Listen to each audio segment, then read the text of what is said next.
What's up, everybody? So in this video, I want to kind of get to the point of, is the Challenger right for you? If you're in the market for an American pony car or muscle car, however you want to call it, is the Challenger the right decision for you to make in terms of performance, overall value, and build quality, the feel of the car, however you want to look at it, whatever's important to you. You're going to have a different opinion than I will. But for me, I chose the Challenger over the Mustang and the Camaro. But looking back on it now, I don't really know if I'd have made the same decision had I known then what I know now. Now, the reason why I say that is when I say value, value encompasses a lot of different things. It's entertainment, basically, because if you own one of these things, you're not buying it because it's practical. You're buying it because it's fun. And part of the fun of owning a pony car or a muscle car is the modification of the car, tuning it, putting on headers or working on exhaust, like for a catback. Those are a lot of fun. Those tasks are a lot of fun for a lot of people. The problem with the Challenger is it does not lend itself very well to a hobbyist. So if you're buying the car and then expecting to do some mods to it to get more power, you're probably going to find yourself a bit disappointed. Myself, that's what I've been doing for a long time, man, making slow shit go fast. And the Challenger, it just doesn't really fit that mold very well. So if you're into doing performance mods, the Challenger is probably not the car for you. Now, that being said, let's talk about performance for a minute. Bone stock, this car would run, somewhere in the mid 12s. When I took it to the track in horrible conditions, it went real consistent 1260s at right under 111 miles an hour. In fact, it went a 111 once. Now, that's not anything to sneeze at. Most of the performance-oriented cars that you'll be looking at, if you're looking at cars like this, are going to be somewhere in the mid 12-second range. What makes this car a bit more difficult to get down the track is its complete lack of traction.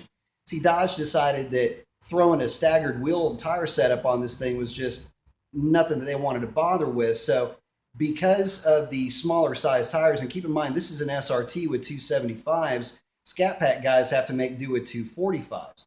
The engine makes about 475, 485 horsepower with torque to match. And with an 8-speed automatic, all those numbers do is translate into a bunch of tire smoke. So there is a bit of a learning curve in terms of getting the car to launch. But once you figure it out, and you will, it doesn't take too long. You'll be down the track in mid-12s yourself. That's plenty quick for the street. It's not going to set any world records, but no stock car really ever does. But I kind of think I'm getting away from the whole point of it.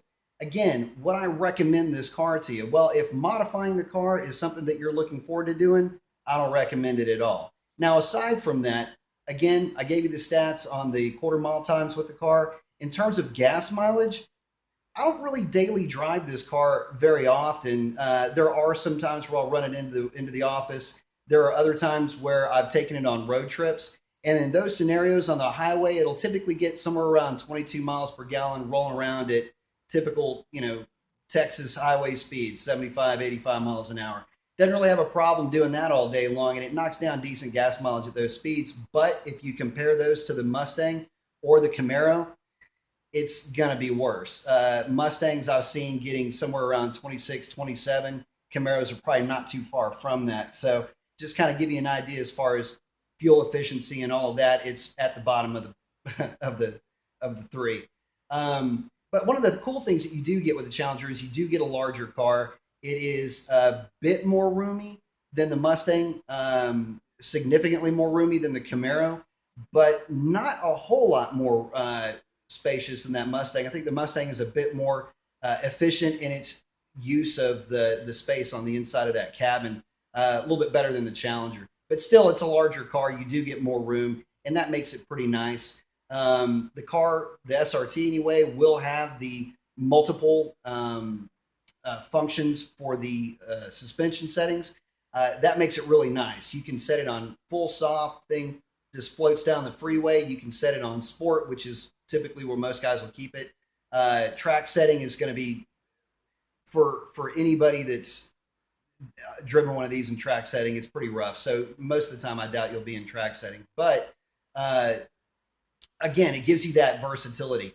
But in terms of what I recommend the car to you, man, it makes it kind of tough. The SRT is tough to recommend, especially when you have the Scat Pack that's out there that's significantly less expensive than the SRT. Although you do get less features, I'm not 100% certain that the features that the SRT comes with equate to that $10,000 price difference. But you can still get that 392 in that Scat Pack, and those things again, I mean, you're still looking at a mid 12-second car, just doesn't quite have the amenities that this one will have.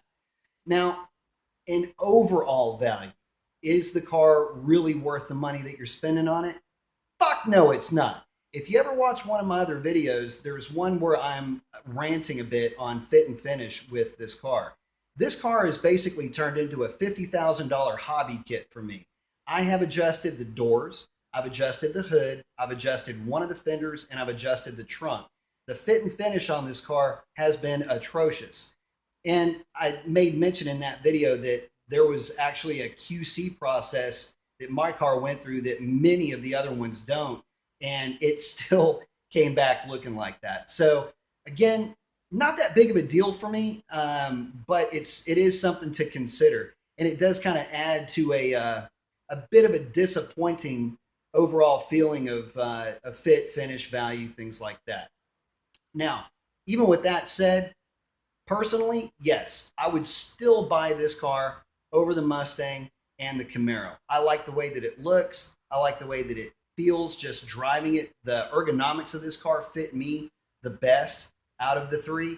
And I think that the performance is more than adequate in stock form, especially when you consider that with a tire in stock form, in other words, a drag radial tire or something along those lines, these cars will typically run low 12s and in some cases in good air, even dip into the 11s, bone stock with no tune, no exhaust, no nothing. So that's something to be said. I mean, that's a really good running car, and it's exciting to drive. It's fun to drive.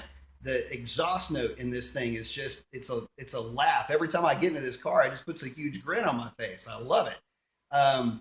So in that respect, absolutely yes. Yeah, I recommend it. But just understand that every car has got their own little quirks and things that'll drive you nuts.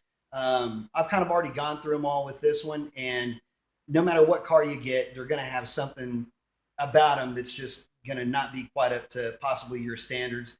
But with this car, it hasn't really bothered me too much. I liked it a lot. In fact, I ordered this car exactly the way that I wanted it. It showed up. Did have to do a little bit of work to it, but really wasn't all that big of a deal. So yes, I would absolutely recommend this car. If you're the type of person that does not really feel like you want to jump into putting a tune on it or exhaust and you just want to enjoy it as it is from the factory, this is definitely a great car for you to consider. I wouldn't pick up any other car that you might be shopping without at least trying to get a test drive in one of these. And I think I said in one of my other videos, drive this one last. The best part about this car is that it does have a very unique personality, especially when you consider that, you know, there's the Mustangs and the Camaros out there. They always seem to be a little bit too clinical in their approach. This one, you almost get the sense that you and a couple of buddies threw this thing together over the course of a couple of weekends. So, but at any rate, hope this helps you. Post up your comments below. Let me know if you've got one of these things, any issues you've run into, or if you would recommend that car, and hell, if you would even buy the thing again based on your experience with it so far. That's about it. Adios.